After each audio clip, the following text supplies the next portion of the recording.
તો આજે આપણે એક એવા રહસ્યમય પ્લેનની વાત કરવાના છે જેની અંદર એ કેવો રહસ્યમય માણસ આવ્યો, તમે ભૂત પણ કહી શકો, આત્મા પણ કહી શકો.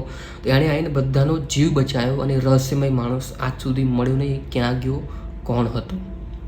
તો એ સમય હતો 29 ડિસેમ્બર 1975નો. એક પ્લેન ઈસ્ટર્ન એરલાઇનનું ઊભું હતું જ્હોન કેનેડી એરપોર્ટ પર. જવાનું હતું એક ફ્લોરિડાના એરપોર્ટ પર. ટોટલ સફર હતો માત્ર 2 કલાકનો. આની અંદર પેસેન્જર હતા 163 અને 13 ફ્લાઇટ અટેન્ડન્ટ, એટલે ટોટલ આની અંદર 176 માણસો સવાર હતા.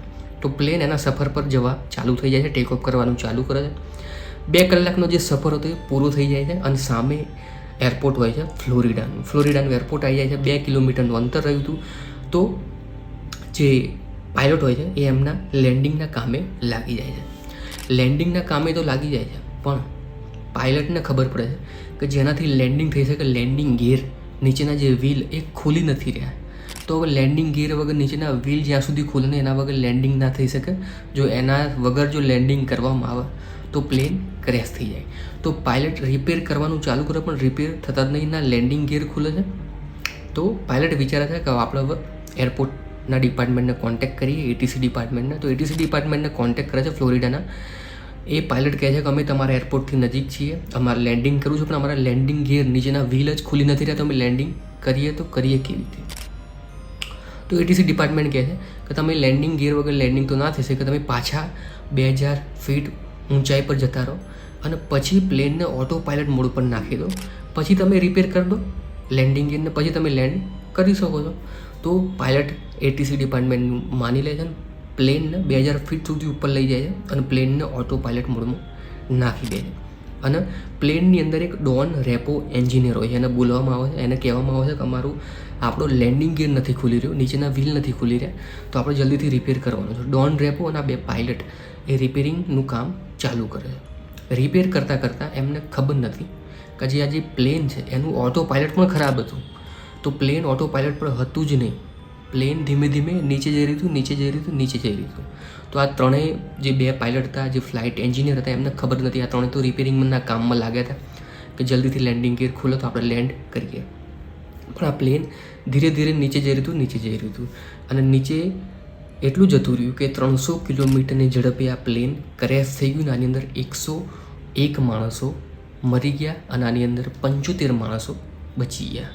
તો આ ફ્લાઇટ 401ની સ્ટોરી. તો હવે તમને ખબર પડશે કે આ પ્લેનની અંદર કઈ મિસ્ટ્રી હતી, કયો મિસ્ટ્રી માણસ આવ્યો, કયું ભૂત આવ્યું, કયું આત્મા આવ્યું. પણ સ્ટોરી હમણાં ચાલુ થશે.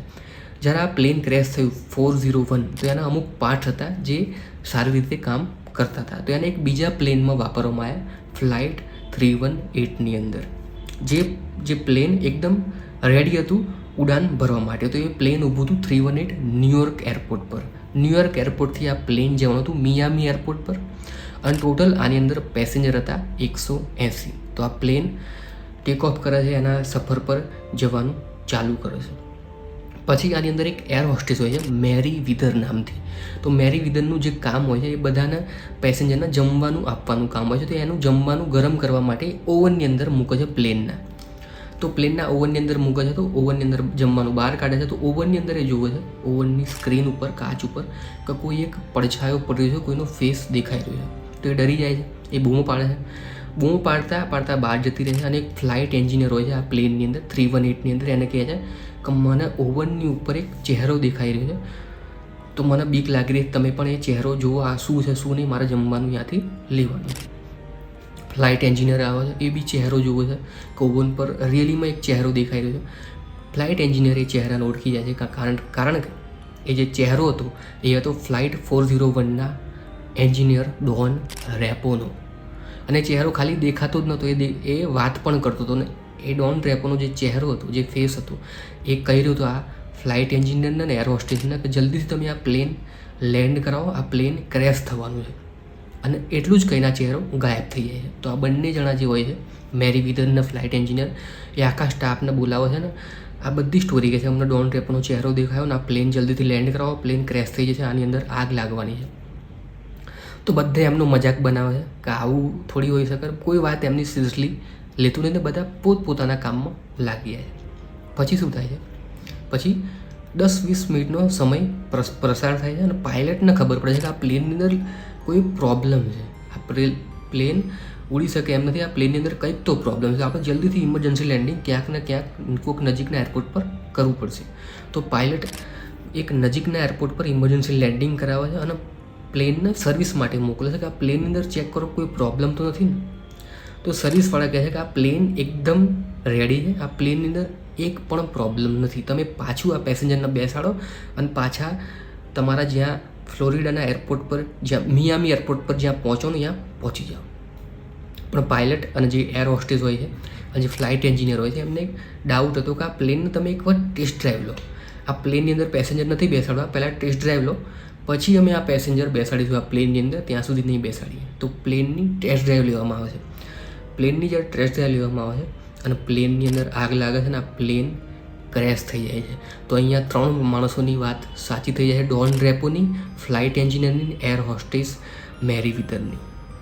કે જે ચહેરો હતો જે ડોન ડ્રેપોનો હતો એ આવીને કહે છે કે આ પ્લેનની અંદર આગ લાગવાની, અને આગ લાગી પણ ગઈ. પણ આની અંદર એક વસ્તુ એ હતી કે 180 પેસેન્જરો આની અંદર બચી ગયા. જો 180 પેસેન્જર આની અંદર સવાર હતા હોત તો એ પણ મરી જાત.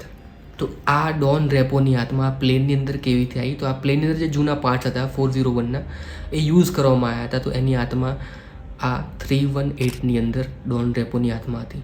પણ એ આના આત્માને ભૂત ના કહી શકીએ આપણે. આ એક પ્યોર આત્મા હતી જે બચાવવા આવી હતી 180 પેસેન્જરોના જીવ, અને એણે 180 પેસેન્જરના જીવ બચાવ્યા. પછી આ પ્લેનની અંદર પ્લેનની જે સ્ટોરી હતી જે ફ્લાઇટ 401ની, એની ઉપર એક બુક લખવામાં આવી, એની ઉપર એક ડોક્યુમેન્ટરી બનાવવામાં આવી, એક મૂવી બનાવવામાં આવી, અને આ સ્ટોરી બહુ ફેમસ થવામાં આવી. ફેમસ થઈ ગઈ આ સ્ટોરી ફ્લાઇટ 401 તરીકે, ભૂતિયા પ્લેન તરીકે. પણ એ ભૂત નહોતું, એક પ્યોર આત્મા હતી જે 180 પેસેન્જરોનો જીવ બચાવી હતી. પણ આ જ સ્ટોરી જો અમદાવાદ પ્લેન ક્રેશ જોડે થઈ હોત તો આપણે પણ બહુ બધા લોકોનો જીવ બચાવી શક્યા હોત અમદાવાદ પ્લેન ક્રેશની અંદર.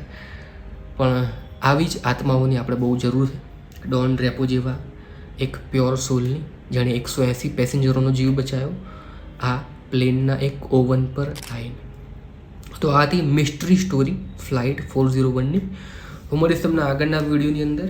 આ ચેનલ પર true crime story, horror video, mystery video, plane mystery video already upload કરેલા છે, તો તમે જોઈ શકો છો આ ચેનલની અંદર જઈને. તો થેન્ક્સ ફોર વોચિંગ. આગળના વિડીયોમાં મળીશ.